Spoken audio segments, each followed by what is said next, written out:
Einstein কিন্তু একাধারে ভায়োলিনও বাজাতেন, অঙ্কও করতেন। গান তো কবে থেকে যে শুরু করেছি সেটা আমার মনে পড়ে না। ব্ল্যাক অ্যান্ড হোয়াইট টিভির যুগ থেকে শুরু করে যে টেকনোলজিক্যাল রেভলিউশনটা গত 50 বছরে আমরা দেখে ফেলেছি।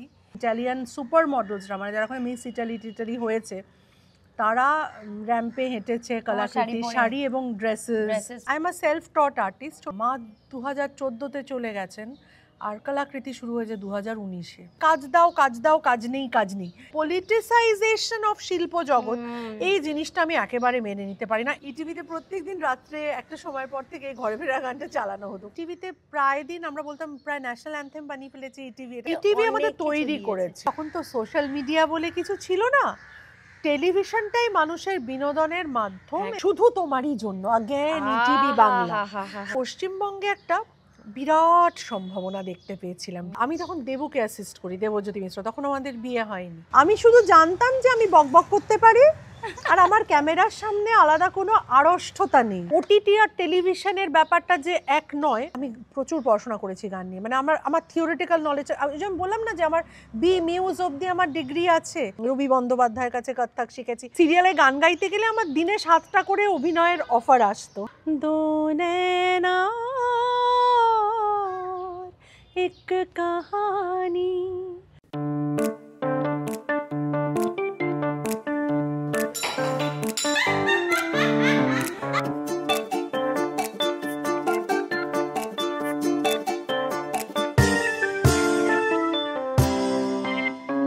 দশভুজা নাশে গুরুত্ব তার হয়, তার জীবন জুড়ে হাজারো পরাজয়, তবুও তার পথে থামার প্রথা নেই।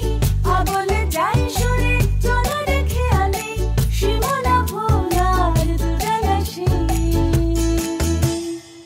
কপালে লেখা টেখা কিছু নেই, আছে যা তাকে বলে ধপ। কপালে লেখা টেখা কিছু নেই, আছে যা তাকে বলে ধপ। গল্প জুড়ে তার শুরু হলো আবার বৈঠকে বৈঠক। গল্প জুড়ে তার শুরু হলো আবার বৈঠকে বৈঠক।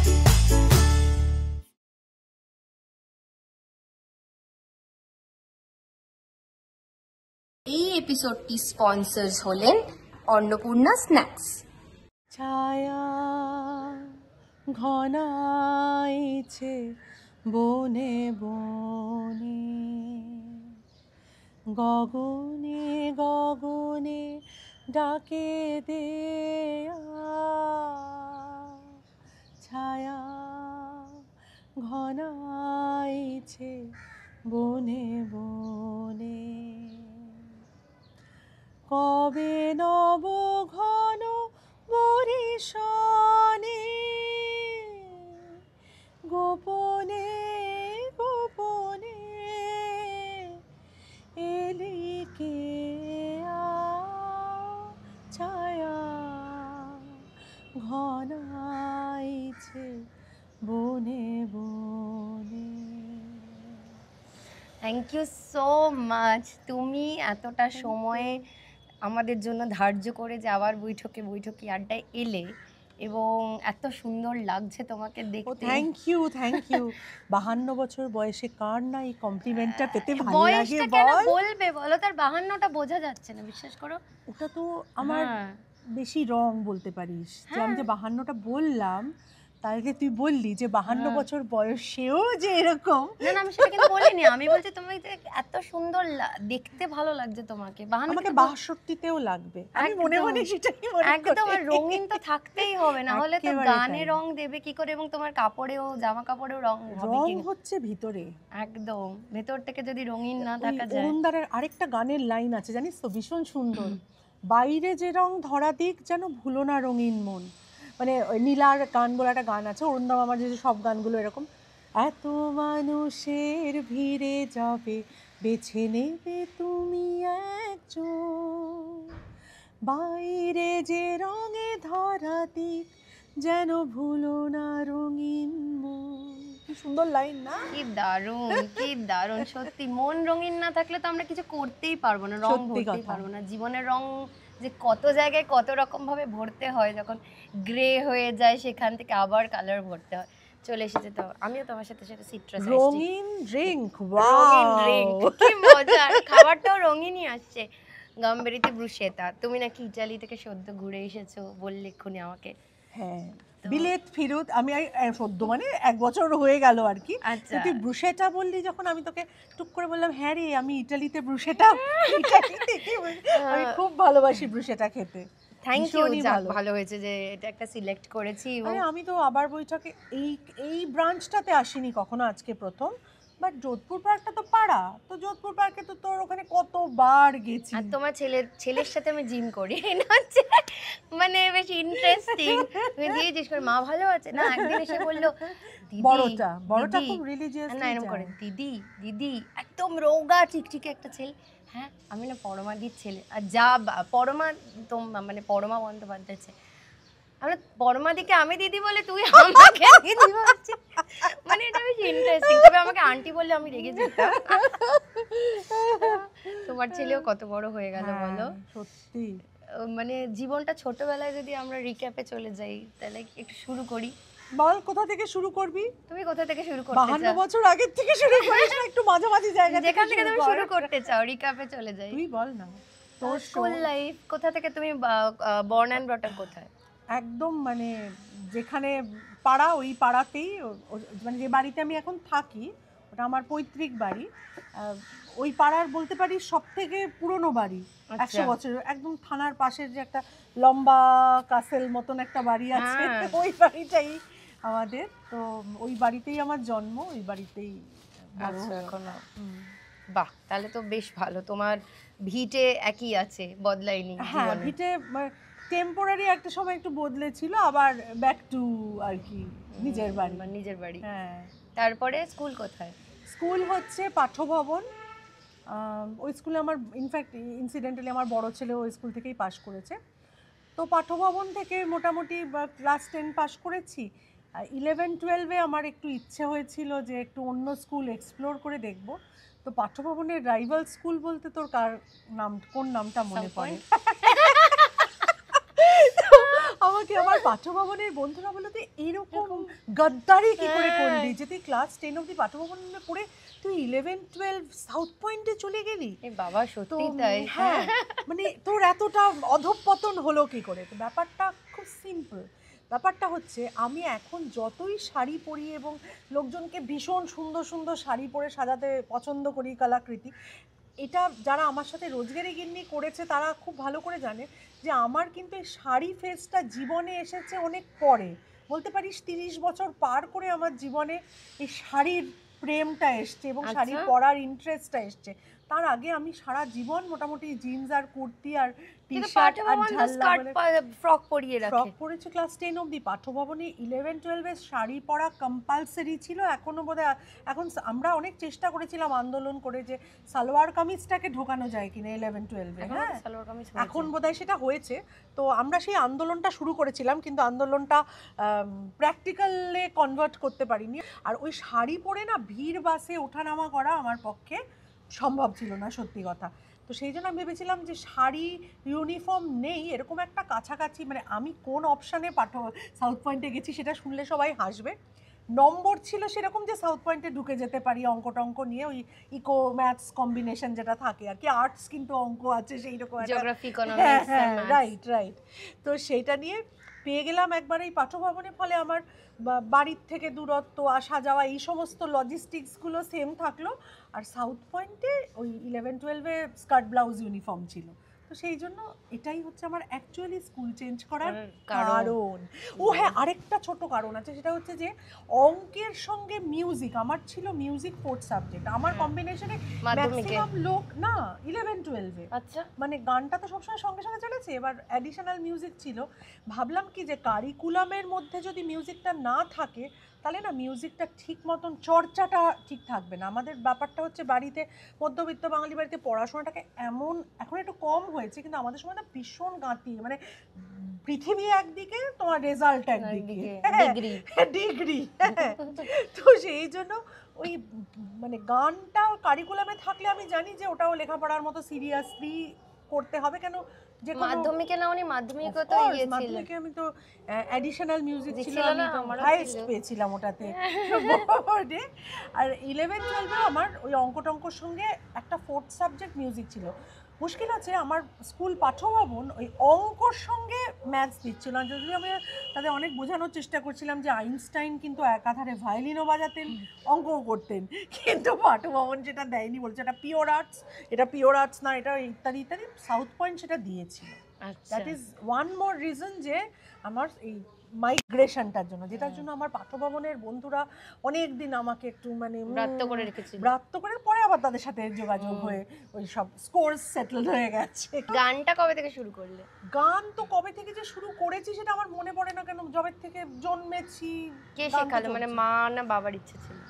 অ্যাকচুয়ালি আমার বাড়িতে গান না, আমার মা বলেন স্কিপড আ জেনারেশন, ওই খামোশি সিনেমাটার মতো, মানে আমার বাবা মা দুজনের গলায় এক বিন্দু মাত্র সুর ছিল না, কিন্তু আমার দিদা খুব ভালো গান গাইতেন। আচ্ছা অর্গান বাজাতেন, গান গাইতেন। এবং আমার বাবার বাড়িতেও পিসিদের মধ্যে সেভাবে কেউ গান চর্চা করেনি, কিন্তু পিসতো দিদি খুব ভালো গান গায়। মানে বাবার দিকেও একটা স্ট্রিক আছে, আর আমার মার দিকে, আমার মা যেটা বলে, মানে সবাই চায় যে নিজের দিকে ঝোলটা টানতে, আমার মা বলে যে আমার গলার টিম্বারটা একদম আমার দিদার মতো। তো আচ্ছা আমার মায়ের মামা বাড়িতে ভীষণ সিরিয়াস একটা সঙ্গীত চর্চার প্রচলন ছিল। মায়ের মামারা, আমার দিদারা, দিদার বোনেরা সবাই গান টান জানতেন তখন। আচ্ছা যেটা হয় যে তখনকার দিনে নন মিউজিক্যাল বলবো না, মেয়েদের, বাঙালি মেয়েদের বিয়ে করে শ্বশুরবাড়িতে সংসারে ঢুকে যাবার পর এরকম অনেক প্রতিভা কিন্তু আমাদের এই বাঙালি বাড়ি ওই থেকে চলে জেনারেশনটাতে গেছে। গেছে হ্যাঁ। একেবারে। যে গান বাজনাটার চর্চাটা চালিয়ে যেতে পারেনি, যারা চালিয়ে যেতে পেরেছে বিয়ের পরে তাদের একটা সক্রিয় এনকারেজমেন্ট ফ্রম শ্বশুরবাড়ি ছিল, বা শ্বশুরবাড়িতে কেউ গান করেন এবং সেটা অ্যালাউ করেন, বা গান গাওয়াটা যে ব্রাত্য, বা এই যে মেয়েরা অল ইন্ডিয়া রেডিওতে, আমি আমার মায়ের মামা বাড়িতেই শুনেছি যে একটি মেয়ে যে অল ইন্ডিয়া রেডিওতে ভীষণ ভালো গান গাইতো, কিন্তু তাকে পুত্রবধূ করে আনা হয়নি এই কারণে যে সে রেডিওতে গান গায়, সেই বাড়িতে, যেই বাড়িতে গান বাজনা। তো এরকম ব্যাপার অনেক দেখা যায়। মানে আমরা বাইরে থেকে যতটাই বলি না কেন যে আমরা আলোকিত এবং মডার্ন হয়েছি, প্র্যাকটিক্যাল লাইফে পড়ে গেলে বোঝা যায় যে সেই আধুনিকতা কতটা অ্যাকচুয়ালি আমরা আমাদের দৈনন্দিন জীবনে, সেটা ব্যবহারিক জীবনে সেটাকে আমরা কাজে লাগাতে পারছি। তবে I am sure times are changing and times have change. এই গত 20 বছরে আমি আমার ছেলেদেরই বলি যে যেরকমভাবে একটা স্মার্টফোন, মানে আমরা একটা নন ইন্টারনেট যুগ, মানে আমাদের জেনারেশনটা যাদের বয়স আজকে 50 বছর, 40 থেকে 50 বছর, তারা একদম ব্ল্যাক অ্যান্ড হোয়াইট টিভির যুগ থেকে শুরু করে যে টেকনোলজিক্যাল রেভলিউশনটা গত 50 বছরে আমরা দেখে ফেলেছি, এতটাও বোধহয় খুব কম জেনারেশন দেখেছে। মানে সব দেখতে পেয়েছি, যে মহামারী থেকে শুরু করে অতিমারী থেকে সব দেখে ফেললাম। মাঝে মাঝে 144 বছরের কুম্ভ মেলা অবধি। মানে কি করতে গেছিলে? ইউরোপ গেছিলাম। এই যে দেখতে পাচ্ছি সেটা হচ্ছে আমার কলাকৃতির একটা প্রিন্ট। হ্যাঁ, ওখানে ইন্ডিয়া ফোরাম বলে একটা জিনিস হয়েছিল গত বছর ইটালিতে, Indian chamber of commerce in collaboration with ইটালির বিজনেস ওরা একটা ইন্ডিয়া ফোরাম 2024 বলে রোম আর মিলানে আমরা গিয়েছিলাম। তো বাকি ইটালিতেও দেখা হয়ে গেছিলো সেই এতে। কলকাতার বিশাল বড় বড় নামরা গিয়েছিলেন সঙ্গে, আমি তার মধ্যে ভীষণই ক্ষুদ্র এবং তুচ্ছ, কিন্তু আমার কাজটাকে ওরা রেকগনাইজ করে I was taking part in a fashion show, Indo Italian fashion fusion বলে। আচ্ছা, সেখানে ইটালিয়ান সুপার মডেলসরা, মানে যারা মিস ইটালি হয়েছে, তারা র্যাম্পে হেঁটেছে, কলাকৃতি শাড়ি এবং ড্রেসেস, স্কার্ভস ইত্যাদি। এই স্কার্ফ তখনই মানে ওই সেগমেন্টেই তৈরি হয়েছিল, এবং ড্রেসেস। তারপর তার আগে আমি শুধু শাড়ি করতাম। তুমি কি বাড়ি থেকে ব্যবসা করছো নাকি? একদম ড্রয়িং রুম থেকে শুরু, আপাতত ড্রয়িং রুমেই আছে। এখন ওয়েবসাইট হয়েছে, একটা ওয়েব স্টোর। এরপরে একটা স্টুডিও বানানোর পরিকল্পনা আছে, মানে জায়গা রেডি হয়ে গেছে, একটু পুজোর আগে দিয়ে বা কয়েক মাসের মধ্যে সেটা আর কি হবে। গান থেকে একেবারে এটাই সবাই জিজ্ঞেস করে, কিন্তু জানিস তো মানে আমার মানে I am a self taught artist. ছোটোবেলা থেকে ওই, এটাও মাদের দিক থেকে আসা, আঁকার হাতটা ছিল, আমি কোনোদিন শিখিনি কিন্তু সেভাবে। পাঠ্যভবন তো এমনি আঁকার হাত, পাঠ্যভবন তো মানে এক পাতা হাতের লেখার সাথে ছবি আঁকতেই হবে। তো সেই আমাকেও আর্টিস্ট তৈরি যে আমি একটা লাইনও টানতে পারি না, মেয়ের দৌলতে এখন মাছ ধরছে, জেলে থেকে শুরু করে সব আঁকতে হচ্ছে। এক্স্যাক্টলি। তো পাঠ্যভবন স্কুলের না একটা বিরাট অবদান আছে যে ছেলেপুলেদের ইন্ডিপেন্ডেন্ট থিঙ্কিংটা ডেভেলপ করা, যেটা আমার মনে হয় বেশিরভাগ স্কুলই একটা সমস্ত ছেলেপুলেকে একটা গতের মধ্যে ফেলে দিতে চায়। সেখানে পাঠ্যভবন প্রত্যেকটা স্টুডেন্টের ইন্ডিপেন্ডেন্ট এবং ইন্ডিভিজুয়াল নিডটা, এবং কারোর মধ্যে যদি কোনো একটা বিশেষ ট্যালেন্ট বা ক্ষমতা বা কোনো একটা গুণ থাকে সেইটাকে এগিয়ে নিয়ে যাওয়া, সেইটাকে এনকারেজ করা, এটা বোধহয় পাঠ্যভবনের সবথেকে বড় অবদান। আজকে তুই যদি ফিল্ম ইন্ডাস্ট্রি দেখিস, আর্টিস্ট বল, ডিরেক্টরস বল, সিনিয়র ডিরেক্টরস বল, সে অনিকদা থেকে শুরু করে বল, মানে কতজন যে আছে যে এক্স পাঠ্যভবন। তার মানে তোমার এই পুরো আঁকার হাতটা পুরো পাঠ্যভবন, মানে পাঠ্যভবন এনকারেজড ইট। আমি বলবো যে মার ছিল বাড়িতে, মাকে দেখেছি আলপনা দিতে ছোটবেলায়, তো ওই দেখে দেখে শেখানো বাচ্চাদের যা হয়, তো ঠাকুমা পিটুলি গোলা দিয়ে আলপনা দিতেন, আমি সেইভাবেই শুরু, এবং আমাকে বলা হতো ওই কোনটা তোমার, ওই কোণে তুমি যা আঁকবে ওই আলপনাটা তোমার।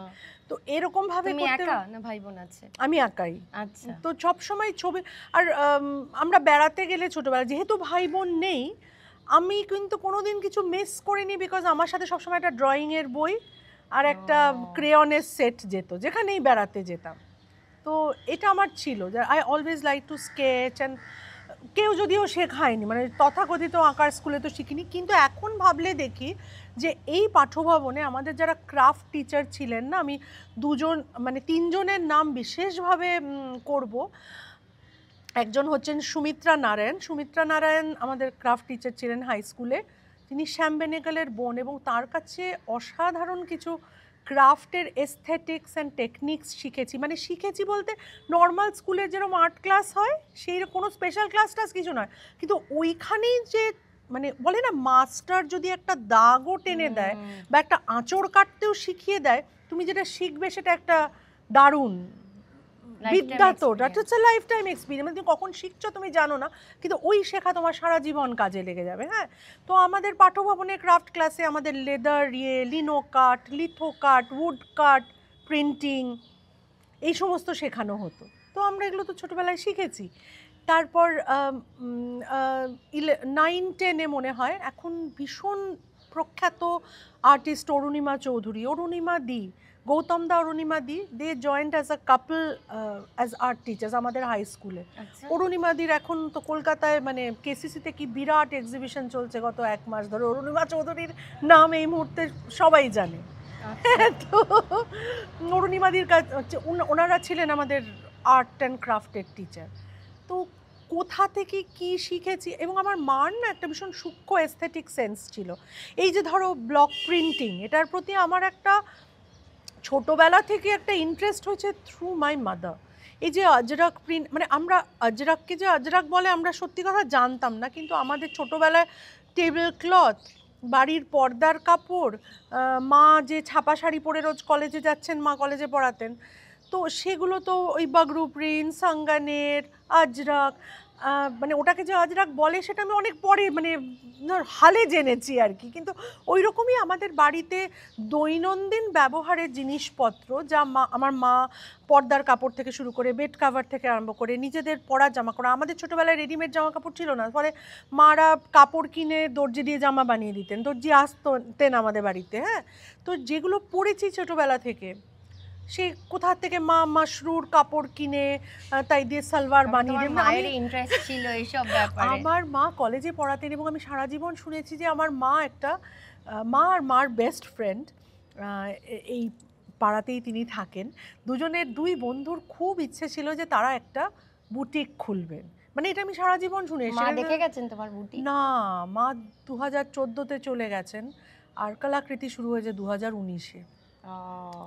মা দেখে যাননি, মানে কোভিডের আগে শুরু হয়েছে তো, জাস্ট আগে। হ্যাঁ, আর কি জানো তো, মানে আমার কোথাও একটা মনে হয় যে কলাকৃতির পেছনে মার ওই ইচ্ছে শক্তিটা is my driving force behind কলাকৃতি। আরেকটাও যে ভালো কাজ না থাকা ইন্ডাস্ট্রিতে, হ্যাঁ এইটা মানে দেখো মানে ব্যাপারটা হচ্ছে তুই যেমন আমরা যেমন আমরা একটা সময় পর থেকে আমরা তো ফেস করতে শুরু করলাম যে কাজের জন্য লোকজনকে বলতে হচ্ছে যে কাজ দাও কাজ দাও, কাজ নেই কাজ নেই, এটা বলবো কেন? এত বলার থেকে বড় কথা হচ্ছে সেই কাজটা, যে কাজটা তুমি তো আমারও আগে যে কাজগুলো তোমাদের দেখে, মানে আমি রোজগেরে গিন্নি তোমার গানটা, এবং আমি বলছি আমার আবার বৈঠকে একটা গান আছে, দারুণ গানটা, ওই গানটাও কিন্তু আমি যখন বলেছি আকাশকে লিখতে, একদম বলেছে রোজগেরে গিন্নির মতো দারুণ গানটা হয়েছে, ভীষণ সুন্দর গানটা, আমার ভীষণ ভালো লেগেছে গানটা। Thank you. মানে এই যে রোজগেরে গিন্নি বা তোমার ছবির গানগুলো বা এই যে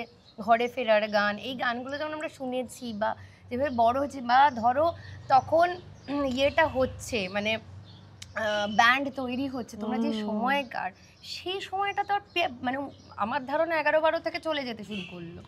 হ্যাঁ মানে চলে যাওয়ার থেকে আমি বলবো, মানে এটা বললাম যে না কতটা পলিটিক্যালি কারেক্ট হবে কথাটা বলা, আমি তো I am known for being politically মানে ব্লাসফেমাসলি পলিটিক্যালি ইনকারেক্ট, যাই হোক সেসব নিয়ে বলছি যে শিল্পের মধ্যে, শিল্প জগতে না দ্য পলিটিসাইজেশন অফ শিল্প জগৎ, এই জিনিসটা আমি একেবারে মেনে নিতে পারি না। এর মধ্যে রাজনৈতিক ব্যক্তিত্বদের এত বেশি ঢুকে পড়াটা যেন ঠিক নয়। মানে এখন আর বড় বড় অ্যাক্টার্স ডিরেক্টর সবাই দেখি হয় মানে শাসক দল নইলে বিরোধী পক্ষ। আমার সমস্ত বন্ধু এবং কলিগরা যারা এখনো মানে কি বলবো তুমুল ভালো অ্যাক্টার্স, এবং যেটাকে বলে কি একটা শিল্পীর তো একটা বয়স থাকে, যেমন আমি এখনো মনে করি যে আমি এখনো নেক্সট 10 বছর ফাটিয়ে গান গাইতে পারি, মানে এটা আমার পিক পারফর্মিং এজ। সেখানে আমি গান বাজনা বন্ধ করে, মানে বন্ধ করে আমি বলবো না, আমি ব্যবসাটা করছি ভালোবেসেই করছি, কিন্তু I would like to sing much more. আমি চাই যে লোকজন আমাকে গানের কাজ দিক। তো তোমার যখন স্বর্ণ যুগ ছিল, ধরো আমরা একটু ওই দিকে যাই, ঘরে ফেরার গানের দ্বিতীয় অ্যালবাম মানে সেকেন্ড রাউন্ড যেটা বেরোচ্ছে, সেই সময়ের গল্পগুলো যদি আমরা একটু শুনি, যে তোমরা তো তখন মানে ধরো মোহিনীর ঘোড়াগুলি তো প্রথম ব্যান্ড ইন্ডিয়ার, গৌতম চট্টোপাধ্যায়ের ব্যান্ড, তো সেই গান তুমি গাইছো আবার চন্দ্রানীর গানটা। ব্যাপারটা হচ্ছে যে বিদেশে এটা খুবই কমন, এখন এখানেও অবভিয়াসলি, যে কভার্স বানানো, অর্থাৎ একটা জনপ্রিয় গান সেটাকে 5 জন গাইলে 5 জনের ডিফারেন্ট ইন্টারপ্রিটেশনে গান। এখন তো আমরা কত কভার্সই দেখি না চারিদিকে, এবং সেটাই একটা গানকে আবদ্ধ না রেখে সেটা 5 জন 5 রকমভাবে গাইলো, সেটা তার কি বলবো মানে সেখানেই একটা গানের সার্থকতা, যে সেটাকে একজনের মতো করে নিয়ে ওই গানটাকে সিলেক্ট করে গাইছে। আমি যখন ঘরে ফেরা গানের কভারটা বানিয়েছিলাম তখন আমার দুটো জিনিসের মানে খুব মানে সহায়ক ছিল আমার। এক হচ্ছে এটা যার গান, গৌতম দা, হি ওয়াজ প্রবাবলি মানে ওনার মতন মিউজিক্যালি উদার এবং মিউজিক্যাল জিনিয়াস তো খুব কম আছে, এবং কে এটা কভার করছে। প্রথমত আমি গানটা গাইছি এবং যে ভার্সনটা গেয়েছি বা যে অ্যারেঞ্জমেন্টটা, সেই অ্যারেঞ্জমেন্টটা রেকর্ড করার অনেক আগেই কিন্তু গৌতম দা গান 99 বলে, তখন তো অনেক বড় বড় এরকম মিউজিক্যাল কনসার্টস হতো, এখনও হয় বাট ফ্রিকোয়েন্সি এবং সংখ্যায় অনেক কমে গেছে। তো সে গান 99 আমি প্রথম এই ভার্সনটা গেয়েছিলাম। আমার ভার্সনটা কিন্তু অ্যারেঞ্জমেন্ট হচ্ছে প্রবুদ্ধ ব্যানার্জি। হ্যাঁ, প্রবুদ্ধদা এই প্রিলিউড ইন্টারলুডগুলো বানিয়েছেন। এইটা গান 99-এ প্রথম স্টেজড হলো এই ভার্সনটা। তারপরে মোহিনের ঘোড়াগুলিরও একটা কোনো কনসার্টে আমি এই ভার্সনটা গেয়েছিলাম। আচ্ছা, আরেকটা আমার মনে আছে, মানে এটা আমি পুরোটাই আমার অ্যালবাম রেকর্ডিংয়ের আগের কথা বলছি।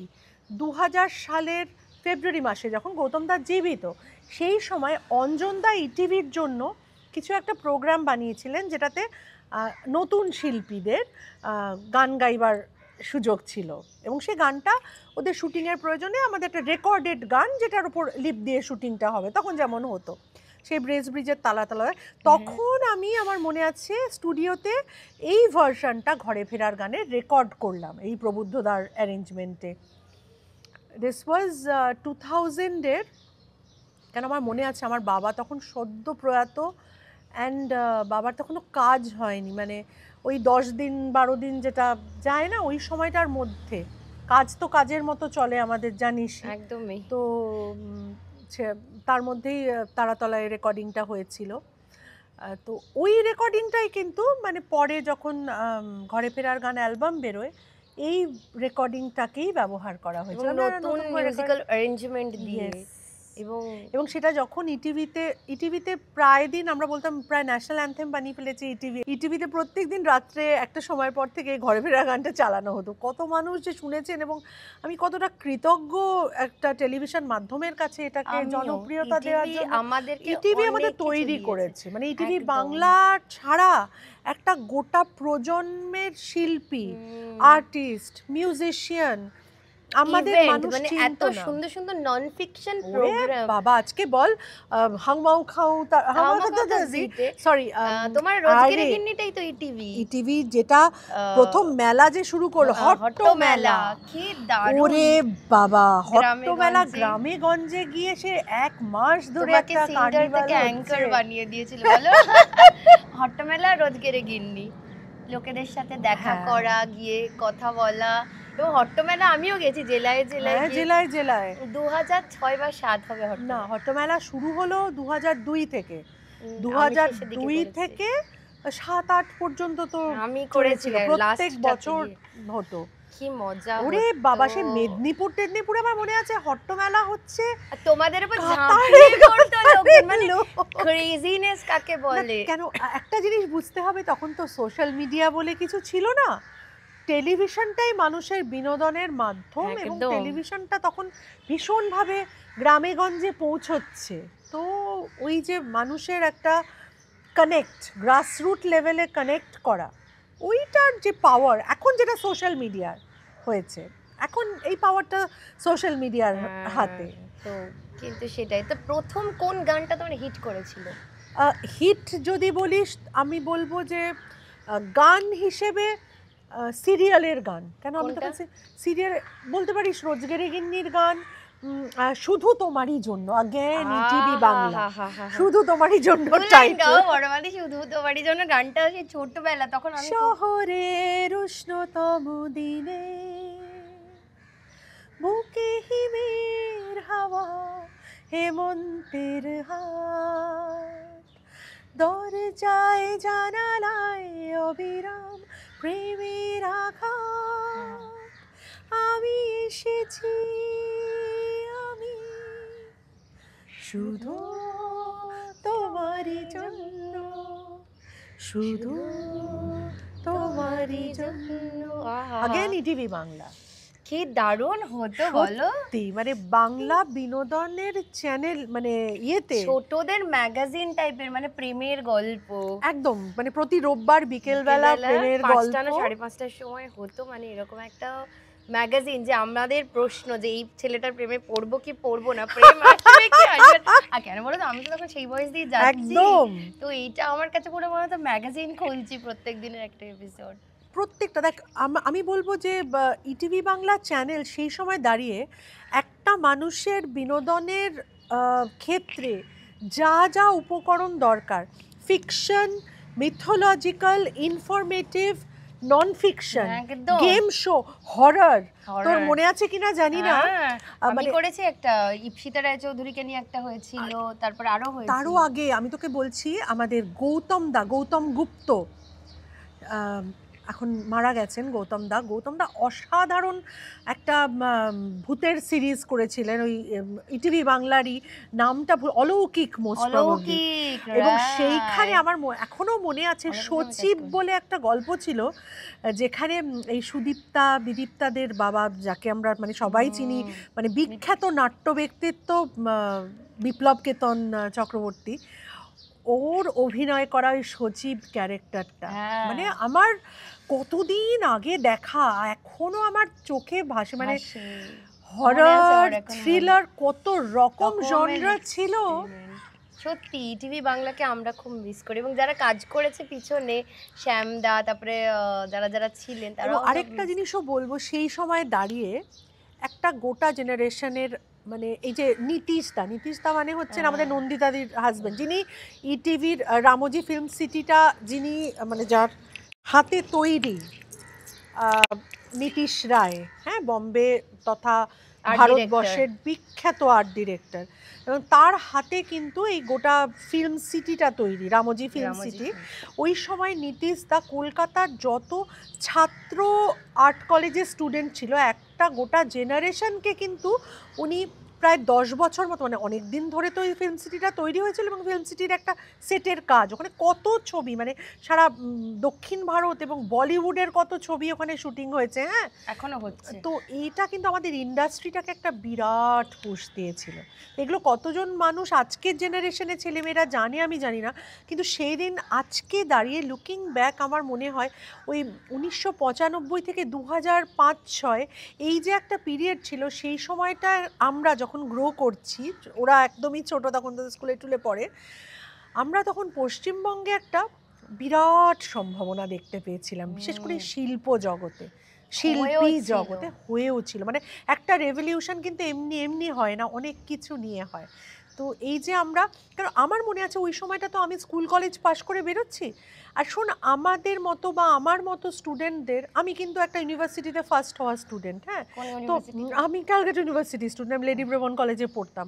তো আমার কাছে অনেকগুলো পথ খোলা ছিল, MBA পড়া ইত্যাদি ইত্যাদি, এবং একটা পুরোদস্তুর কর্পোরেট লাইনে চলে যাওয়া। তো সেটাতে না গিয়ে এই যে আমি গান বাজনা তথা টেলিভিশনটাকে একটা বিকল্প ক্যারিয়ার হয়ে মানে হতে পারে, এটা বলতে পারিস বাড়ির সাথে যুদ্ধ করে এই জিনিসটা করেছিল। এমন নয় যে রোজগার ছিল না, এবং কি কি ছবি তখন হয়েছে দেখ। ব্ল্যাক ম্যাজিকের, অবশ্য ব্ল্যাক ম্যাজিকের মতো থিঙ্কাররা না থাকলে হয়তো মানে এইসব প্রোগ্রাম নন ফিকশন নাম তো লোকেদের দেখলে আমার সত্যি মানে অর্জুনদার সাথে দেখা হলে মনটা এত খারাপ হয়। আর সেসব কথা মানে বললে আমার খুব। গান গেয়েছিলেন ওর ছবিটাতে পাতাল ঘর? না, পাতাল ঘরে আমাকে প্রথমে ওরা, মানে I was the first choice when it, because আমি ওয়াজ, যাকে বলে না যে ইন হাউস আর্টিস্ট, ওদের সমস্ত বিজ্ঞাপনগুলো করছি, রোজগেরে গিন্নিও করছি, সব কিছুই তো ব্ল্যাক ম্যাজিকের কাজ মোটামুটি ওদের করছি। আমাকে ওই রানী, মানে মিতা বাশিষ্ঠের যে ক্যারেক্টারটা, ওই গানগুলো আমাকে গাইতে বলেছিল, অর্জুন দ্বারা ভীষণভাবে বলেছিল। কদলিওয়ালার গানও আমি করেছি, ফলে I can get into characters shoes when it comes to music. স্টেজে পারি না, কিন্তু গানের জায়গায় কিন্তু আমি পুরো ক্যারেক্টারটাও হয়ে যাই। মানে আমি নৌকা ডুবিও গেয়েছি, আবার কদলিওয়ালাও গেছি, কিন্তু সেই আমি বলেছিলাম যে আমি কিন্তু রানীর চরিত্রটা গাইতে পারবো না, বিকজ আমার ওই ইনবিল্ট যে ক্রুয়েলা, মানে তোকে একটা বাংলা ছবিতে একটা ক্রুয়েলার হয়ে যেতে হবে, আমি সেটা হতে পারবো না, মানে আমার গলায় ওটা নেই, ওই টেক্সচারটাতে। প্রথমে ওরা বিশ্বাস করেনি, ওদের ধারণা ছিল যে পরমা এত হরবোলার মতো ভয়েস ওভার করে তো নির্ঘাত করে দিতে পারবে, কিন্তু আমি ওদের বলেছিলাম যে না, এটা আমি কিন্তু I will not be able to do justice to it, তো তোমরা অন্য কাউকে ট্রাই করো। ব্ল্যাক ম্যাজিকের সাথে কাজ করার সবথেকে বড় সুবিধা ছিল যে কোনো আলোচনা junior most technician, junior most artist এবং senior most director, technical person and the CEO of the company সবাই একসাথে গোল হয়ে বসে চা খেতে খেতে, মানে সেখানে জুনিয়র মোস্ট লোকটার ওপিনিয়নটাও যদি ইফ ইট ম্যাটার্ড দে ইউজড ইট। এইটাই হচ্ছে একটা ক্রিয়েটিভ কাজের সব থেকে বড় জায়গা, যেখানে ইগো না, team work is the main important. তুই বল আজকে যে একটা এরকম টিম ওয়ার্ক না হলে এরকম প্রোগ্রামগুলো আসা কি সম্ভব ছিল? একদমই না, সত্যি তাই, সেটা মানে সত্যি তাই। আর তোমার ছবিতে প্রথম গান গাওয়া কোনটা? ইনসিডেন্টালি ছবিতে প্রথম গান আমার তখন শ্রী ভেঙ্কটেশ ফিল্মস প্রথম আসছে বাংলা ছবিতে, শ্রীকান্ত মানি, আর আমি তখন দেবুকে অ্যাসিস্ট করি, দেবজ্যোতি মিশ্র, তখন আমাদের বিয়ে হয়নি, মানে হব হব করছে আর কি। তো সেই সময় I was dubbing artist in the sense that, ও তুমি ডাবও করতে? ডাব করতাম কিরমভাবে জানিস তো, তখন একটা জিনিস খুব হতো, সেটা হচ্ছে যে বেসিক্যালি মানে এটা হিন্দি ছবির ক্ষেত্রেও, মানে এটা কমার্শিয়াল ফিল্মসে এটা ভীষণ কমন একটা জিনিস, যে একটা ছবির গান যে যখন পিকচারাইজেশন হবে, তো পিকচারাইজেশন হওয়ার আগে সেটা মানে আর আমাদের শুটিংয়ে যেটা মানে প্রায়শই হয় যে এই পরশু দিন শুটিং, আজকে গানটা লাগবে, ওই যে গানটা লাগবে ফলে তাকে মিটারে মিটারে গানটা গেয়ে দিতে হবে শুটিংয়ের জন্য, যেখানে নাচ আছে ইত্যাদি ইত্যাদি। হ্যাঁ, পিকচারাইজেশন আছে, ডামি সং, এক্স্যাক্টলি। এই ডামি সং আমি আর প্রতীক প্রচুর গেছি, প্রতীক দা। আচ্ছা। তো তখন দেবু সদ্য সদ্য শ্রী ভেঙ্কটেশ ফিল্মস বাংলা ছবিতে আসছে, কমার্শিয়াল বাংলা ফিল্ম সখী তুমি কার, তখন এই স্বপন সাহার সিনেমাগুলো হতো না, মানে যেগুলো মানে গ্রামে ঠামে ভীষণ হিট, এখনো সেগুলো মানে বোমবাদার একদম সেই পিক, ইয়েস শতাব্দী রায়, ঋতুপর্ণা, তো এই সমস্ত ছবিতে এই সখী তুমি কারে আমি একটা ডামি গান, একটা না 3-4টে ডামি গান গিয়েছিলাম, যেগুলো পরে গিয়ে কবিতা কৃষ্ণমূর্তি ইত্যাদি ইত্যাদি বম্বের আলকা ইয়াগনিকেরা ডাব করেছিলেন, উদিত নারায়ণ, আলকা ইয়াগনিক।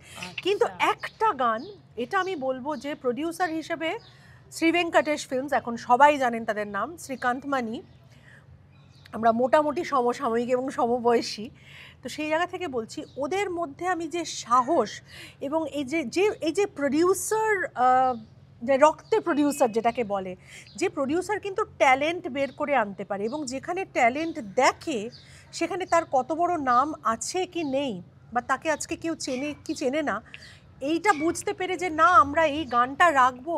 ওরা কিন্তু বলেছিল যে আমার ওই দামি গানই থাকবে এবং সেই দামি গান থেকে গিয়েছিল।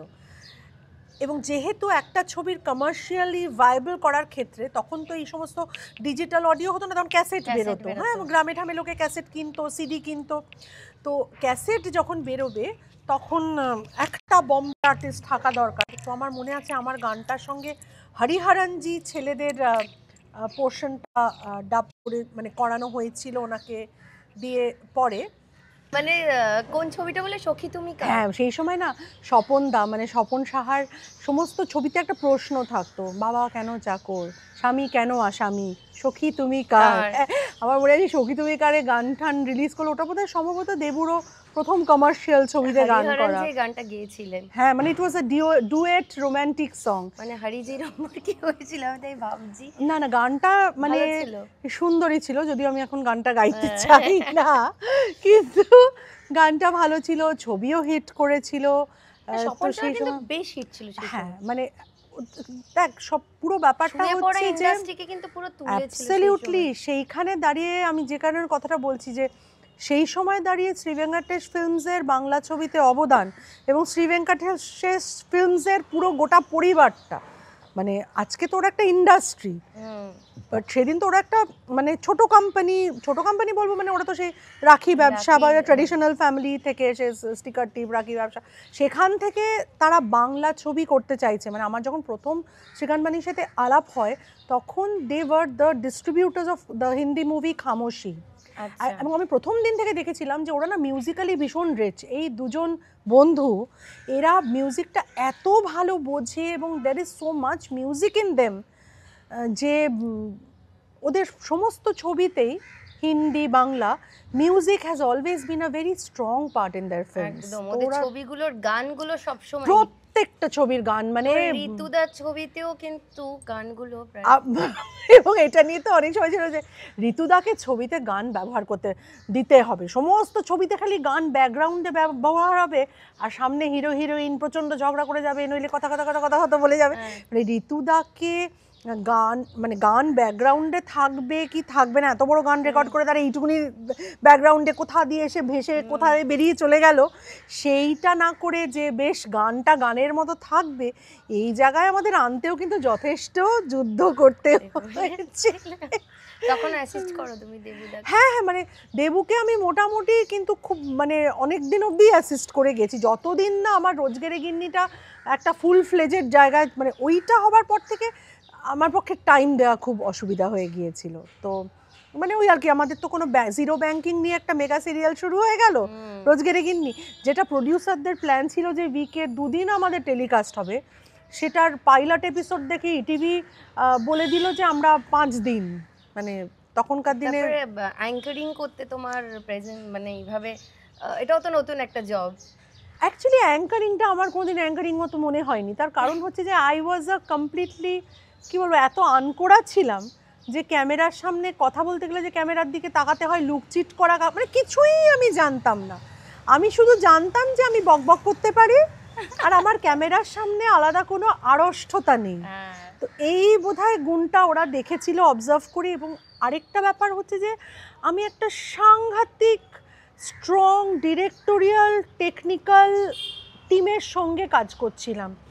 যে টিমটা এক একজন মানুষ, এক একটা ইনস্টিটিউশন, অর্ঘ্যকমল মিত্র, রঙ্গন চক্রবর্তী, অর্জুন গৌরীসারিয়া, রাজীব আদিত্য, মানে এবং যারা জুনিয়র যাদের নাম বলবো, মানে যে ছেলেটি জীবনে প্রথম রেকর্ডিং মেশিনে হাত দিয়েছিল সেও আজকে একটা ন্যাশনাল অ্যাওয়ার্ড পাওয়া সাউন্ড ডিজাইনার, মানে জোজো পটলার নাম শুনেছিস তো, দীপঙ্কর চাকি, জোজো, হ্যাঁ সম্ভবত জোজোর নামটা ঠিক বল, আমাদের ভালো নামগুলো মনে থাকে না, মানে জোজো পটলা, জোজো পটলারও পটলা না, মানে জোজোর I guess as a sound engineer প্রথম লাইভ সাউন্ড করা বোধহয় রোজগেরে গিন্নির ডে 1 ডে অফ শুটিংয়ে, যেখানে আমিও আন করা, জানি না কি বলবো, জোজো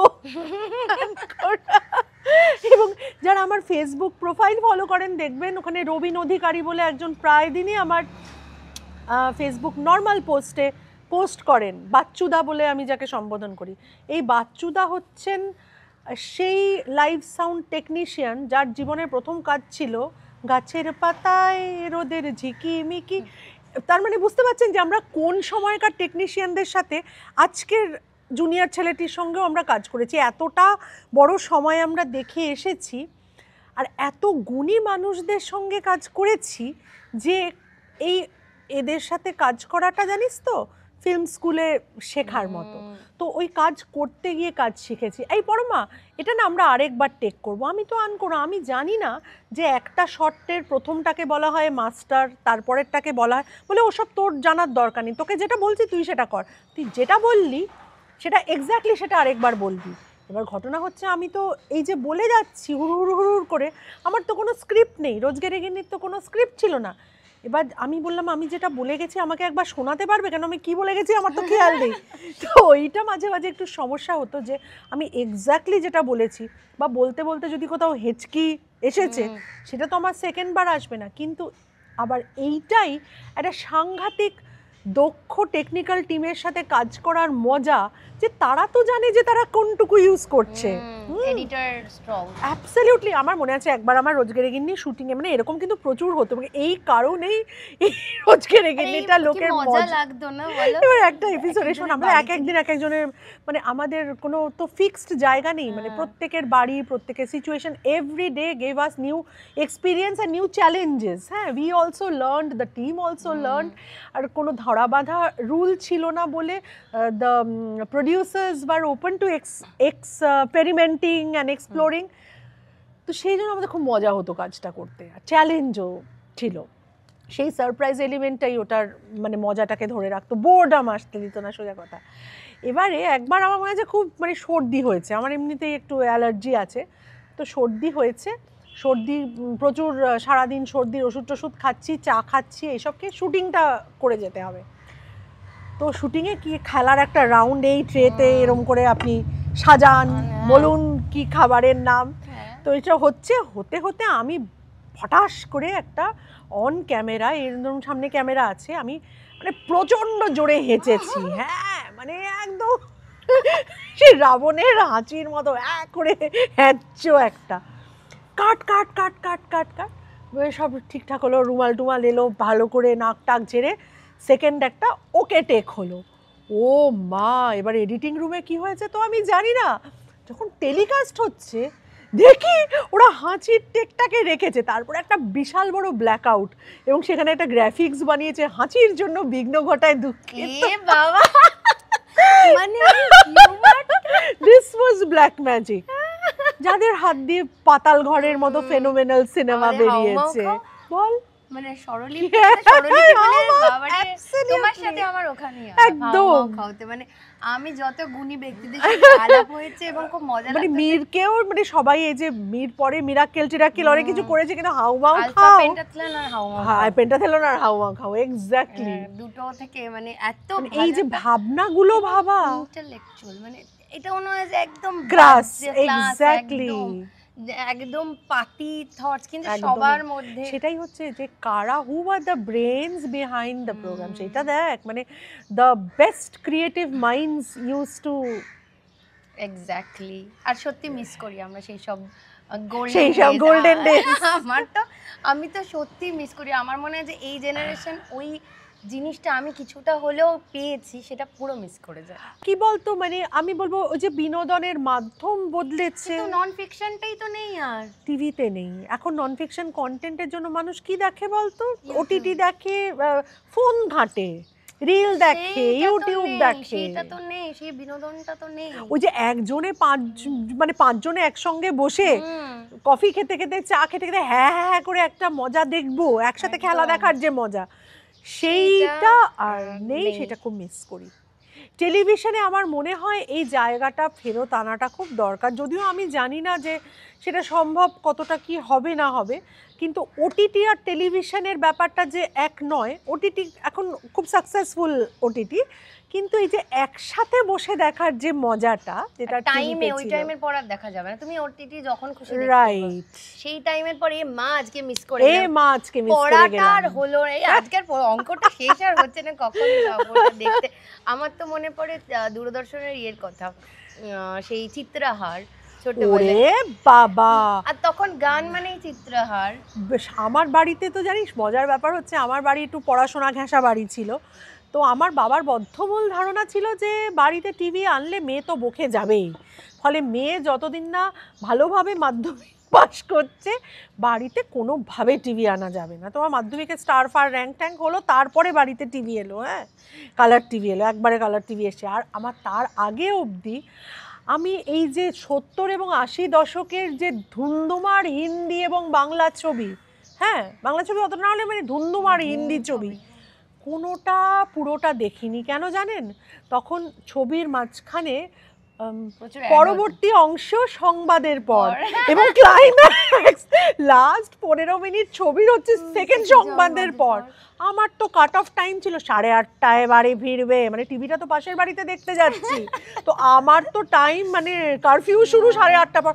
কোনো ছবি আমি এখন সেই ছবিগুলো ইউটিউব থেকে ওটিটি থেকে বার করে করে দেখি, কেন কোনো ছবি তো 15 মিনিট আমি দেখিনি। এই সময়টা সত্যি খুব ইন্টারেস্টিং ছিল। মানে আমার ছেলেরা তো ভাবতেই পারে না যে এরকম একটা সময় ছিল, যে সেটাই মানে রূপকথার মতন ওদেরকে সেই গল্পগুলো বলি। এবার একটু রবীন্দ্রসঙ্গীত নিয়ে ডিসকাস করি, তারা তোমার সাথে গল্পতে শেষ হবে না। তুমি যে সময়টা আমি ফিরে এসেছো বা যে মানে সময়, তোর সাথে আমার গল্প এক এপিসোডে শেষ হবে হবে না। না, একদমই হবে না। আচ্ছা, এই নতুন একটা গান নিয়ে খুব চর্চা হচ্ছে, সে যে মানে না মানা, তোমাকে ও যে দেখানো, মানে না ও মানা। যে মানে না মানা। তুই দেখলে, আমার অবশ্য খুব একটা এটা দেখা হয়নি, ইনফ্যাক্ট আমি পরে দেখবো গিয়ে, কিন্তু যেটুকু দেখলাম তোর ফোনে, মনে হলো একটা কর্ণাটিক মানে কেউ একটা দক্ষিণ ভারতীয় ক্লাসিক্যাল নাচ করছেন এবং ওই আঙ্গিকে এই গানটা কেউ একজন গেয়েছেন। আমি নামগুলো বললাম কারণ সত্যি আমি এই ভিডিওটা দেখিনি, এটুকুনি বলবো যে রবীন্দ্রনাথ নিজে তো খুব উদার মানসিকতার লোক ছিলেন, বিভিন্ন জায়গা থেকে নাচ গানের সুর সব যেখান থেকে যেটা ভালো সেটা উনি নিয়েছেন, এবং নিয়ে মানে আমাদের যা রত্নভাণ্ডার উনি দিয়েছেন সঙ্গীতের, মানে যতদিন বাঙালি থাকবে ততদিন রবীন্দ্রনাথের গান থাকবে, এরকম ব্যাপার। তো এই প্রসঙ্গে আমি তোকে জাস্ট ছোট্ট একটা গানের উদাহরণ যেটা আমার এই মুহূর্তে মাথায় আসছে। দক্ষিণ ভারতে তো অনেকগুলো রাগ আছে, মানে কর্ণাটিক ক্লাসিক্যাল যে কারণে নর্থ ইন্ডিয়ান ক্লাসিক্যালের থেকে এতটা আলাদা, সিংহেন্দ্র মধ্যম বলে একটা রাগ আছে, ওই রাগের ওপর বেস করে এই বসন্তকালেরই একটা খুব সুন্দর গান আছে। আমি গানটার মানে গানটার প্রথম অংশটা পুরোটা অ্যাডলিবে যায়, মানে তাল ছাড়া, এবং দ্বিতীয় অংশটা ওটা একদম ওই তাল ফেরতা কর্ণাটিক ক্লাসিক্যালের ভঙ্গিতেই যায়। আমি একটুখানি প্রথম লাইনটা গাইছি, তারপর মাঝখান থেকে গাইছি যে অংশটাতে তাল ফেরতাটা হয়ে মূল গানে ফেরে। মায়া সেনের খুব বিখ্যাত রেন্ডিশন এটা রয়েছে, স্বাগতা দি যিনি মায়া সেনের ডিরেক্ট ছাত্রী, স্বাগতা লক্ষ্মী দাশগুপ্ত, তার রয়েছে। আমি একটুখানি অ্যাটেম্পট করছি।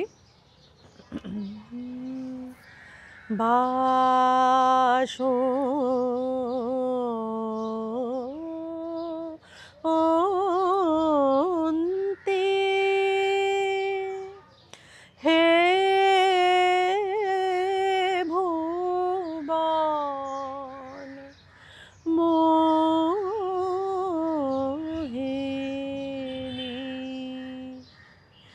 দিকো প্রান্তে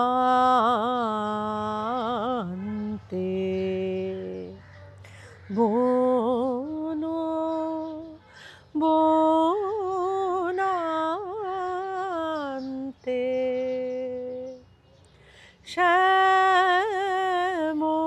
প্রান্তরে আম্র ছায়ে, এটা অনেকটা লম্বা একটা পোর্শন চায়। এরপরে মাঝখানটা হচ্ছে নীল আকাশে মলয় বাতাসে, নীল আকাশে মলয় বাতাসে ব্যাপিল অনন্ত তব মাধুরী বাসন্তী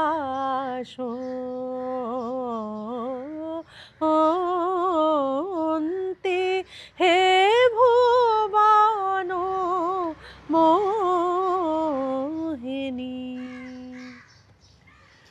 নগরে গ্রামে কাননে, পুরো গানটা এরকম। হ্যাঁ, অপূর্ব সুন্দর একটা গান। এবার এইটা শুনলেই তুমি বুঝতে পারবে যে যেহেতু মানে রবীন্দ্রনাথ ঠাকুর যেখানকার যেটা ভালো সেটা নিয়েছেন এবং আমাদের দিয়েছেন, সেই জন্য রবীন্দ্রসঙ্গীতকে তো ওইভাবে বাঁধলে চলবে না। মানে কোনো রবীন্দ্রনাথের গানকে ইন্টারপ্রেট করার জায়গায় যিনি ইন্টারপ্রিটেশন করবেন এবং নতুনভাবে প্রেজেন্ট করবেন, তার সাংগীতিক এস্থেটিক্স এবং পরিমিতিবোধ, তার সাংগীতিক শিক্ষা, রুচিবোধ, এস্থেটিক্স, এইটাই ডিফাইন করবে তিনি কত সুন্দর জিনিসটা করতে পারবেন। একই সঙ্গে আমি বলছি, আমি সম্প্রতি সম্ভবত একটা সিরিজ এসছে ডাব্বা কার্টেল বলে, আমার খুব ভালো লেগেছে সিরিজটা, খুবই ভালো লেগেছে। যেটা ভালো লাগেনি সেটা হচ্ছে ওই সিরিজে মমচিত্তে নীতি নৃত্যে গানটার ব্যবহার, খুব বাজে লেগেছে ওটা, একেবারে ভালো লাগেনি। জানি না ওরা ওই ডিস্টারবেন্সটা, ওই ইরিটেশনটা ক্রিয়েট করার জন্য গানটাকে ব্যবহার করা হয়েছে কিনা, কেন অনেক সময় সিনেম্যাটিক লাইসেন্সে একটা ইমোশন, বাট আমার মনে হয় ওই ইমোশনটা না অন্য অনেক মিউজিক দিয়ে বা অনেক জিনিস দিয়ে তৈরি করে ফেলা যেত। আমার রুচিতে ওটা একদমই ভালো লাগেনি। ওয়েরাজ তুই যেটা দিয়ে শুরু করলি, যেটা নিয়ে এখন হচ্ছে, আমার এটা কিন্তু খুব ভালো লাগলো। আমি গিয়ে শুনবো। আমার অনেক দিন আগে সোমলতা কি একটা গান জাগরণে যায় বিভাবরী, বা অঞ্জনদারি কোনো একটা সিনেমাতে যেটা খুব হিট করেছিল, এই বা ওরকমই কিছু একটা বাংলা ব্যান্ডের গান, রঞ্জনা আমি আর আসবো না, হ্যাঁ ওটা ওই ব্যান্ড ফরম্যাটে ইউজ করা হয়, আমার খুব ভালো লেগেছিল। ওটা নিয়েও একটা কন্ট্রোভার্সি হয়েছিল, but I really love that song, আমার খুব ভালো লেগেছিল, অসম্ভব ভালো লেগেছিল এই রেডিশন, খুব ফ্রেশ লেগেছিল। তো এইটা জানিস তো, মানে আমার মনে হয় যে I am not rigid at all, আমি মিউজিক্যালি খুব ওপেন, কিন্তু আমার কোনটা ভালো লাগবে কোনটা ভালো লাগবে না সেটা আমার ব্যক্তিগত।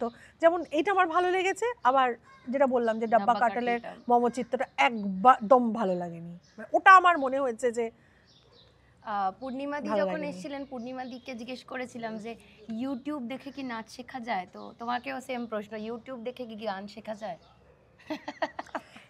এরকম মানে এটা কিন্তু একটা পড়াশোনা, এবং আমি বলবো যে মিউজিক বা নাচ বা যে কোনো ফাইন আর্টস কিছু কিছু জায়গায় পড়াশোনার থেকে অনেক বেশি গভীর এবং ডিফিকাল্ট। তো ওই পড়াশোনাতেও যেমন, যে কারণে আমাকে তুই জিজ্ঞেস করছিলি না যে পরমাদি তুমি কি গান শেখাও, আমার মনে হয় আমি খুব বাজে টিচার হব হলে আজকের যুগে। পড়াশোনা করেছো গান নিয়ে নাকি শুধু প্র্যাকটিস? আমি প্রচুর পড়াশোনা করেছি গান নিয়ে, মানে আমার থিওরিটিক্যাল নলেজ, যেমন বললাম না যে আমার মিউজ অবধি আমার ডিগ্রি আছে, প্লাস আমি এই যে ধর এই যে সঙ্গীত মানে গানের স্কুলে যে ডিগ্রিগুলো হয়, আমার রবীন্দ্র ভারতীর একটা ডিগ্রি আছে, আমার আরও কি যেন সঙ্গীত প্রভাকর না কি যেন এইসব হয়, ওইগুলোরও ডিগ্রি মেডেল টেডেল এইসব রয়েছে। মানে আমি গান বাজনা থিওরিটিক্যাল পড়াশোনাটাও করেছি, তবে গান বাজনা বা যে কোনো ফাইন আর্টস তো তার মানে প্র্যাকটিস বা প্র্যাকটিক্যাল, ওইটা না শিখলে এবং গুরুর মার না খেলে, গুরুর কানমলা, গুরুর থাপ্পড়, নাচ শিখতে গিয়ে ওই যে কে থাম্পি স্যার আমাদের একটা লাঠি নিয়ে বসতেন এবং ভুল করে না বসলে, ওই গানের স্কুলে শিখতাম কথাকালি, ভারতনাট্যম, কত্থক, রবি বন্দ্যোপাধ্যায়ের কাছে কত্থক শিখেছি।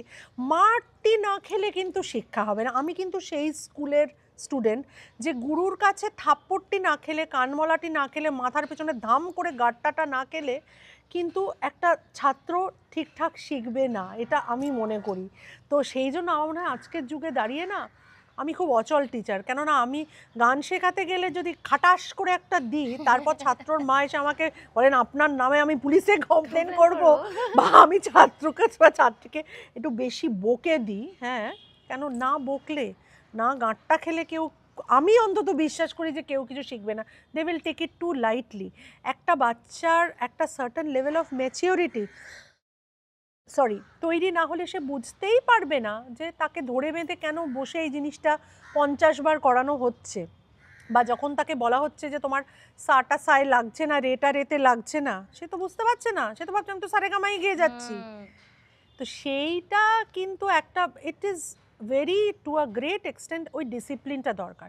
এবং যতক্ষণ না আমাদের পড়াশোনা লেখাপড়া যে কোনো শিক্ষার মধ্যে টিচারকে has to be given full responsibility, হ্যাঁ মানে টিচার এমন কিছু করবে না যাতে মানে স্টুডেন্টের ভয়ঙ্কর ক্ষতি হয়ে যাবে। মানে আমরা মাঝে মাঝে সোশ্যাল মিডিয়াতে সাংঘাতিক সব খবর দেখি না, স্টুডেন্টকে পিটিয়ে মানে প্রায় আধমরা করে ফেললো, এগুলো তো না, মানে এগুলো তো ক্রাইম, এগুলো এক্সট্রিম, এগুলো crime, they are crimes. But আমরা টিচারের গাঁটটা কানমলা একটুখানি মানে কনটা এসে ট্যাং করে মুলে দিয়ে বললাই এটা কি লিখছিস, এইটা খাইনি বা না খেলে বোধহয় যেটুকুনি শিখেছি সেটুকু ভালো করে শেখা। ছেলেদের বকো দুই ছেলেকে? হ্যাঁ মানে আমার বড় ছেলে তো আমার পিটুনি ভালো রকমই খেয়েছে ছোটবেলা থেকে, ছোটটাও খেয়েছে, কম খেয়েছে, এটা চালু পলিটিক্যালি কারেক্ট, খুব ডিপ্লোম্যাটিক, মানে একটা সিচুয়েশন হাতের থেকে বেরিয়ে যাওয়ার আগেও কথা বলে সেটাকে সামলে নেবে। বড়টা পারবে না, বড়টা আমার মতন ডিপ্লোম্যাটিক না, মানে he'll speak his mind up. ছেলেরা কি তোমার পূর্ব প্রজন্মের মতো হয়েছে গান বাজনার প্রতি? হ্যাঁ, বড় ছেলের তো মানে খুবই ইন্টারেস্ট আছে এবং ও ভালো বাজায়ও। হি ইজ মানে আমার বলতে অসুবিধা নেই, ও খুব সুন্দর একটা মিউজিশিয়ান সত্তা ওর রয়েছে, যদিও সেটাও কেউ লুকিয়ে রাখতে পছন্দ করে, বিকজ ও একটু চাপা স্বভাবের। হ্যাঁ, কিন্তু ওই মানে 10 মিনিট বা আধ ঘন্টা পড়লো, তার মধ্যেখানে একটা ব্রেক নিয়ে, যে সময় অন্য একটা বাচ্চা হয়তো একটু নেট ঘেঁটে নেয়, একটু গেম খেলে নেয়, ও গিয়ে একটু পিয়ানোতে বসে গেল বা ও গিয়ে একটু গিটার বাজালো, এটা সবসময়ই দেখি, ওটা হচ্ছে ওর রিল্যাক্সেশন। আর ছোটটা হচ্ছে যে ফুল অন স্কুলের ব্যান্ড, অমুক তমুক মিউজিকের দল, ছোট হচ্ছে গলায় সুর লাগুক না লাগুক আমি গাইবো। আচ্ছা, তো এই সবে আমরা বেশ। ছেলের বাবারও মানে প্রচুর ব্যান্ড আছে আর কি, মানে প্রচুর বন্ধু, প্রচুর ব্যান্ড আছে, প্রচুর তারা ইউটিউবে খুব বন্ধু বান্ধব, তাদের শখের ব্যান্ড আর কি যাকে বলে, বন্ধু বান্ধবদের পাড়ার পুজোতে একটু গেয়ে দিল, তো এই সব নিয়ে আমাদের মোটামুটি আর কি সঙ্গীতের পরিবেশ। হ্যাঁ একদম। তো আমার জাস্ট তোমার ব্যক্তিগত একটু প্রশ্ন করতে ইচ্ছে করছে যে ধরো একটা বিয়ে ভাঙার পর আবার একটা বিয়েতে যেতে কিরকম ভাবনা চিন্তার মধ্যে দিয়ে গেছিলে যে করব কি করব না? কারণ সত্যি কথা বলতে কি, আমি একটা কথা বলবো, আমাকে না ভাবার খুব একটা সময় দেওয়া হয়নি, যদি ভাবতাম তাহলে যেতাম না। এই যে ভাবিনি, আমার তো আজকে মনে হয় চূড়ান্ত বোকামি করেছি যে ভাবিনি, আর লিভিং টুগেদারটাই করা উচিত ছিল। বিয়েটার মধ্যে ঢুকে গেলে সেটা থেকে বেরিয়ে আসার অনেক ঝামেলা, স্যাক্রিফাইস করতে হয়েছে প্রচুর। দেখ মানে যে কোনো সম্পর্কর মধ্যেই কিন্তু তুই যদি বলিস ওটা sacrifice, you can use the word sacrifice. I will say that, you know, every relationship or every situation that you're in, it comes with its pluses and minuses. ঠিক আছে, তুমি শুধু প্লাসটা নেবে আর মাইনাসটাকে নেবে না, because you have to take everything which comes part and parcel of that decision. এবার ডিসিশনটা ঠিক না ভুল, এবার going 30 years down that lane, এবার আমাকে যদি টাইম মেশিনে করে 30 বছর আগে পৌঁছে দেওয়া যেত, ওই যে বলছে দ্বিতীয় বিয়েটা করতে কিনা, আমি হারগিজ করতাম না। এবং আমার আশেপাশে যদি আজকের ম্যাচিউরিটিটা আমার সেদিন থাকতো, কিন্তু আমি তো তখন 30 বছর আগের সময়টা দেখতে পাচ্ছি না, কেন তখন 20 বছরের মধ্যে তুমি দুটো বিয়ে করে ফেললে? 20 বছর না, অ্যাকচুয়ালি আমার প্রথম বিয়েটা যখন হয় তখন আমার বয়স ছিল 23, যে বছরে আজকে দিনে দাঁড়িয়ে কেউ বিয়ে করে না, অনেকেই আছে বিয়ে পাগল লোকেরা আছে। তো আর দ্বিতীয় বিয়েটা যখন করি তখন আমার বয়স হচ্ছে 32, 31 বা ওই রকম। হ্যাঁ 32। প্রথম বিয়েটা কত বছর ছিল? 8 বছর আমার ধারণা, আর মানে 31 সে আর হ্যাঁ 32। ওই যে আমি বলছি যে আমাকে ভাবনার সময় দিলে আমি দ্বিতীয় বিয়েটা আর করতাম না। তবে হ্যাঁ ওই যে বললাম না প্রত্যেকটার একটা প্লাসেস আর একটা মাইনাস আছে। আমার দ্বিতীয় বিয়েটা থেকে আমার ছোট ছেলে হয়েছে। আমার ছোট ছেলে কিন্তু বলতে পারিস আমার বেস্ট ফ্রেন্ড। মানে হ্যাঁ মানে হি is the best thing that happened out of my second marriage, I must say that. এবং আমার ছোট ছেলেটা মানে বড় ছেলে ছোট ছেলে দুজনে মিলেই আমাদের ভীষণ একটা মানে দুজনে ভীষণ দু রকম, দুজনের সাথেই বিরাট সখ্যতা। বাট ছোটটা আমার মতন আড্ডাবাজ গপ্পবাজ আর he is kind of the life and soul of the family, he is the life and soul of every party. মানে এরকম ব্যাপার যে ওকে ছাড়া কোনো পার্টি হয় না, বুঝতে পেরেছিস তো? হ্যাঁ ওকে ছাড়া কোনো গ্যাদারিং হয় না। তো হি ইজ কাইন্ড অফ যেটাকে বলে না হ্যাপি সোল, ও একটা ভীষণ হ্যাপি সোল। তো তোমাকে এবার একটুখানি র্যাপিড ফায়ার মানে দ্রুত আগুনের ঝাঁপ, এটা আমাদের গুগল বলেছে, এটা দিয়ে একটু শুরু করি।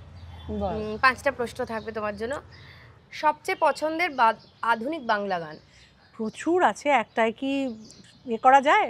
তবে এই মুহূর্তে মাথায় যেটা আসছে, ভালোবাসি জ্যোৎস্নায় কাশবনে ছুটতে, ছায়া ঘেরা মেঠো পথে ভালোবাসি হাঁটতে। দারুণ বন্ধু, এটুকুই মনে না আছে। এটা এটা এটা হচ্ছে মহিনের ঘোড়াগুলি। দূর পাহাড়ের গায়ে গোধূলির আলো মেখে কাছে ডাকে ধান খেয়ে সবুজ। মানে এটা থেকে বন্ধুটা এসছে। হ্যাঁ। প্রিয় রবীন্দ্রসঙ্গীত শিল্পী? সুবিনয় রায়। আচ্ছা, আরতি, সন্ধ্যা, গীতা দত্ত, কার গান সবথেকে? আরতি মুখোপাধ্যায়। একটা হবে আরতি দির গান? दो नैना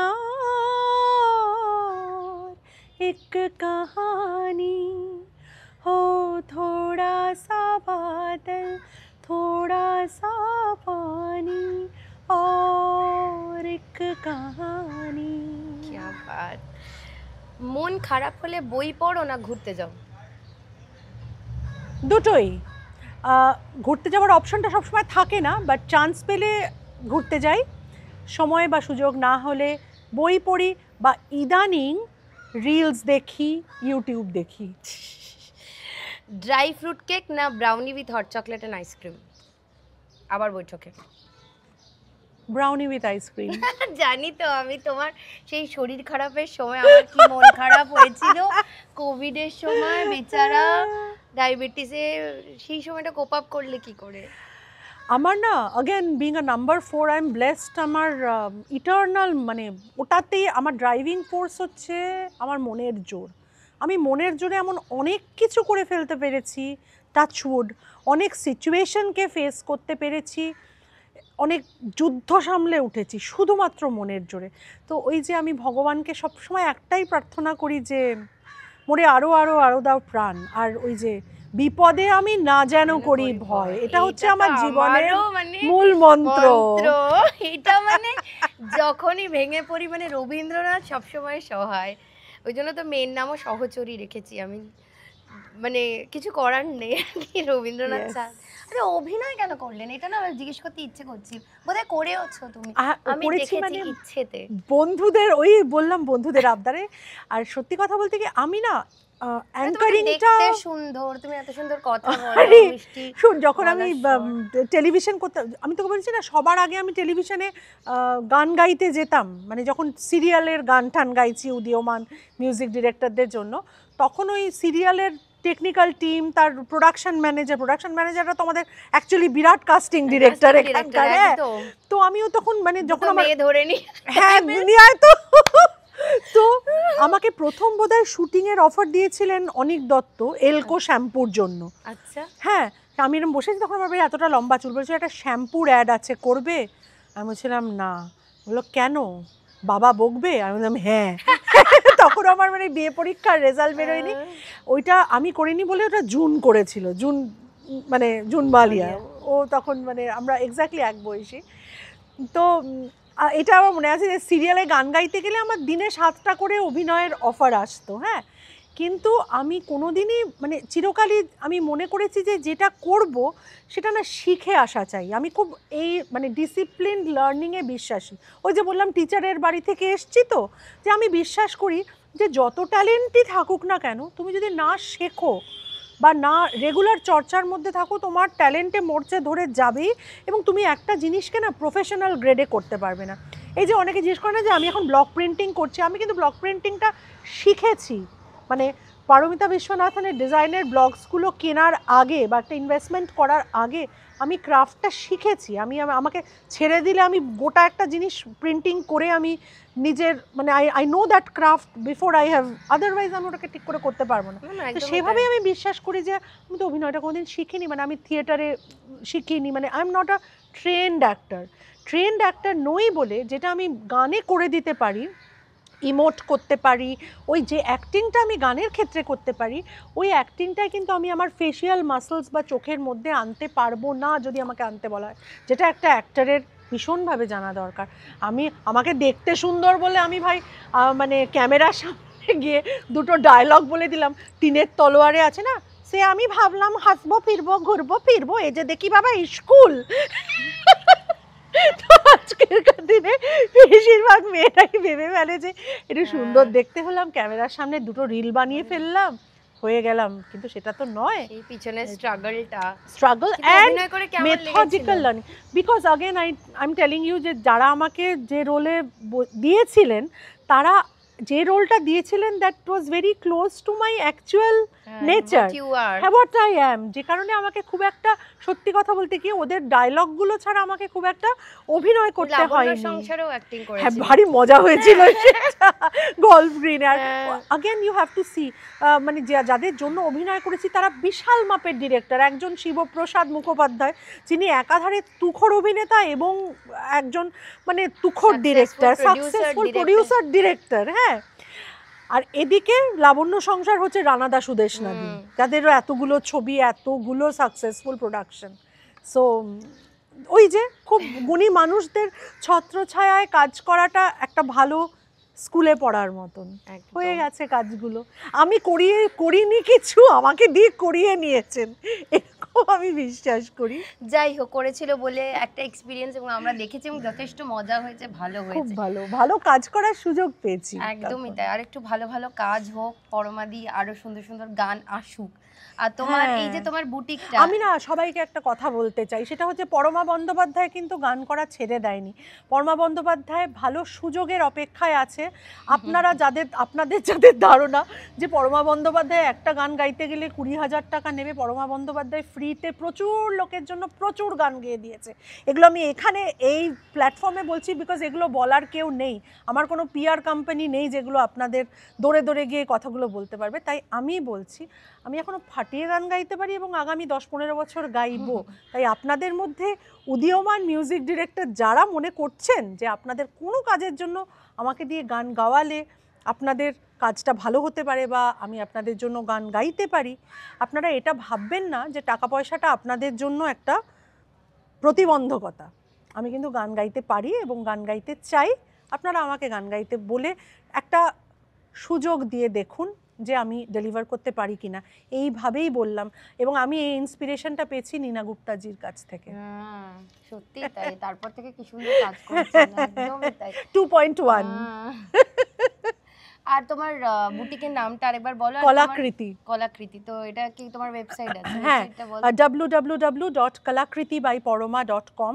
এখানে গেলে আপনারা নানা ধরনের ইন্ডিয়ার, আমি মূলত সিল্ক তসরের ওপর কাজ করি, একটা কটন কালেকশনও আসবে, কিন্তু আমার নিজের কাজটা হচ্ছে ব্লক প্রিন্টেড, মানে মৌলিক কাজ যেটা আমি ডিজাইন করি, block printing on silk and tussar, সেগুলো আপনারা দেখবেন। হয়তো আপনারা জানেনও অনেকেই, ইনস্টাগ্রামে আমাদের পেজ আছে, ফেসবুকে আমাদের পেজ আছে, and the website is www.kalakriti/poroma.com। আমরা দেশে বিদেশে পৃথিবীর সমস্ত জায়গায় আমাদের শাড়ি যায়, সেই সঙ্গে বেনারসি, কাঞ্জিভারাম এবং ইন্ডিয়ার নানা ধরনের exclusive oven, hand woven textiles. আমাদের মূল জায়গাটাই হচ্ছে যে আমরা পাওয়ারলুমের কাজকে মানে অশ্রদ্ধা করি বলবো না, কিন্তু আমার মূল কাজটা হচ্ছে হ্যান্ডলুম এবং হ্যান্ডক্রাফটেড আর্ট এবং টেক্সটাইলস নিয়ে। তো আপনারা দেখবেন, আপনাদের ভালো লাগলে ওয়েবসাইট থেকে সরাসরি কিনতে পারেন। আর ওখানে সমস্ত যোগাযোগের সব কিছু দেওয়া রয়েছে। আশা করি ওখানে আপনাদের দেখতে পাবো, এবং গানটা তো বললামই।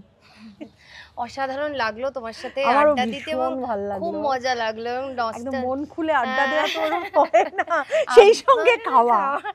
আবার বৈঠকে আড্ডাটা এটার জন্য যে তোমাদের দেখে যাতে লোকে ইন্সপায়ার্ড হয় এবং মনে করে যে হ্যাঁ কোনো কিছুতে বাধা দেওয়ার নেই, মানে যদি করতে চাই তো করবই, হ্যাঁ তবে সেটা তো তোকে দেখেও লোকের শেখা উচিত। মানে এই যে ছোট্ট একটি পুটকি মেয়ে, এই যে কি অসম সাহসের, এবং কি বলবো, মানে in a man's world, in an adverse situation, এর মধ্যে যে কি সাংঘাতিক শক্তি, ইচ্ছে শক্তি এবং উইল পাওয়ার। আর মানে সেটা ও মানে she is a true inspiration for many. ওর এই চেহারাটা, এই ছোট্টখাট্ট মিষ্টি পুতুল পুতুল চেহারাটা দেখে ভুলেও ওকে কিন্তু অবলা বলে ভাববেন না, ও কিন্তু অসম শক্তির আধার। অবলাটা ভাবা উচিত, তাহলেই তো লোকে অবলা নারী মানে যত অবলা ভাববে তত ও একা হাতে মানে বিশাল একটা সাম্রাজ্য, এই সাম্রাজ্য আরও গ্রো করুক। আজকে আমি এই দ্বিতীয় আবার বৈঠকটাতে এলাম, প্রথমটা তো আমার পাড়াতেই, ফলে সেটা প্রচণ্ড হ্যাপেনিং, নতুন করে কিছু বলা নেই। এটাও দুর্ধর্ষ একটা লোকেশানে এটা হয়েছে, আপনারা সবাই আসুন এবং দারুণ এই খাবার দাবার এবং এই পরিবেশে আড্ডা দিয়ে যান। কি সুন্দর আউটডোর, ইনডোরটা রয়েছে, কিন্তু ইনডোরের থেকে আমাদের মতো লোকেদের আউটডোরটাই সবসময় আউটডোরে আড্ডা মারতে ভালো লাগে। আমার এই কারণেই পছন্দ, ভীষণ সুন্দর হয়েছে। তোমার জন্য কিছু গিফট আছে, সেটা আমরা বাবা এত আড্ডা মেরে এত খেয়ে আবার গিফটও। তোমার জন্য আছে হাটারি গ্রিলসের তরফ থেকে 750 টাকার গিফট ভাউচার, ডেজের তরফ থেকে আছে 30% ডিসকাউন্ট ভাউচার, লাস্ট দ্য পাবলিকেশনের তরফ থেকে আছে 25% ডিসকাউন্ট ভাউচার, আর আমার তরফ থেকে আছে 1000 টাকার ডিসকাউন্ট ভাউচার। আরেকটা আছে গিফট হ্যাম্পার, আরো অন্নপূর্ণা স্বাদিষ্টের তরফ থেকে আছে একটা গিফট। ভাবতেই পাচ্ছি না এটা একটা নাম আছে, আমি এই গল্পটা না বলে শেষ করতে পারছি না। সেটা হচ্ছে যে নীতিশ মুখোপাধ্যায় বলে একজন ডিরেক্টর ছিলেন, হ্যাঁ, অনেক বছর ধরে অনেক কষ্ট করে বাড়ির পুঁজি দিয়ে একটা সিনেমা করেছিলেন। সেই সিনেমাটার নাম হচ্ছে নরক গুলজার, হ্যাঁ, মনোজ মিত্র নরক গুলজার। সিনেমার রেকর্ডিংয়ে, সেখানেও আমি এটা গান গেয়েছিলাম, গানটা খুব সুন্দর ছিল। রেকর্ডিংয়ের পর ভবানীপুরের একটা গ্যারেজ স্টুডিও ছিল, অনেক পুরনো আর্টিস্টরা জানে, যেটার নাম প্রসাদ, আদি প্রসাদ আর কি। সেই আদি প্রসাদের গ্যারেজে রেকর্ডিং চলছে। তাতনদা মানে ইন্দ্রনীল সেন এই গল্পটা জানবেন, আমরা সব গান গেয়েছি তো, পুরোনো দিনের লাইভ রেকর্ডিং, গান টান গেয়ে ওখানে খুব ভালো কচুরি টচুরি পাওয়া যায় ভবানীপুরের ওখানে। আমি যাই একটু কচুরি জিলিপি হয়ে গেলে, ওটা ওখানে স্ট্যান্ডার্ড ছিল। নীতিশদা বলছেন কি, মানে বাড়ির পয়সা খরচা করে যিনি সিনেমা বানিয়েছেন, ও মামা তোরা পেমেন্টও নিবি আবার কচুরিও, কিছু কিছু লাইন হয় না যে আমাদের। তো আমাদের আজকের অনুষ্ঠানটা করার পর মনে হচ্ছে যে আড্ডাও হলো, খাবারও খেলাম, গিফট ভাউচারও পেলাম, আবার গিফট হ্যাম্পারও।